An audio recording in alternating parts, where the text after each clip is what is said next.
Ikigai is simply the reason you get up in the morning. And Ikigai can be something small or big.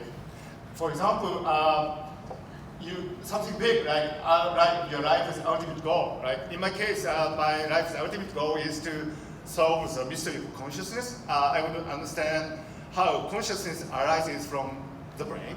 That's my ultimate goal. On the other hand, we have small things like a cup of coffee, taking a walk, or looking at flowers. These are my favorite ikigais. So you can start from something very small to something really big. The ikigai concept attracted people's attention when there was this study in Tohoku University where they studied residents of the Osaki area, which is off Sendai. It's a northern capital. And people found that there were significantly different life expectancy and health conditions between people who had ikigai and who did not. If you have ikigai, you are more likely to live longer. You are less likely to have heart attack and other diseases that can harm your health.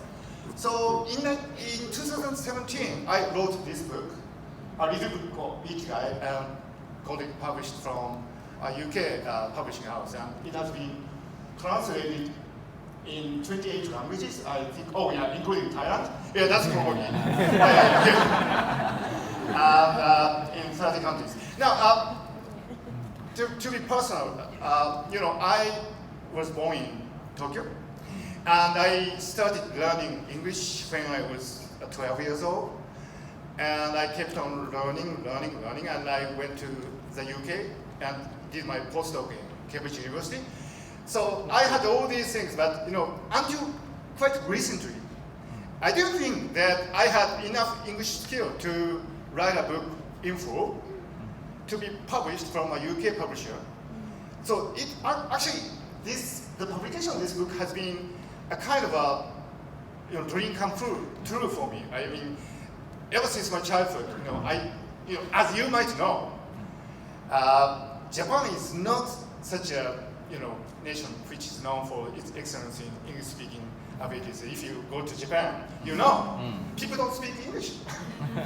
Well, actually, I have done a lot of work in Japan. Probably I have published maybe 300 books in Japanese. Wow. I have hosted a national television, and why? For the lack of better words, I'm kind of a celebrity in my home country. But that did not satisfy me, right? I always wanted to do something on the global scale. So this is just a really small step. But I think what is important is we are living in a globalized economy. And when I come to Thailand, I really appreciate your own culture. For example, I went to the Grand Palace today, and I was really impressed by how you kind of present this kind of space where you emphasize tradition, the importance of continuity, the dignity of the idea that this monarch is symbolic of what Thailand is for. I watched a BBC documentary last night about the late king, the previous king, and I was really impressed how he actually went all over Thailand to really work on projects. I didn't expect that. That was wonderful. I mean, I couldn't believe it. I mean, he was almost a prime minister, or the king was acting like a prime minister and really working on the projects that people needed, right? I think that's a story that needs to be told to all over the world. Let's face it, people talk a lot about the British monarchy, Queen Elizabeth and so on, Charles and so on. But which do you think is a better story? Prince Charles.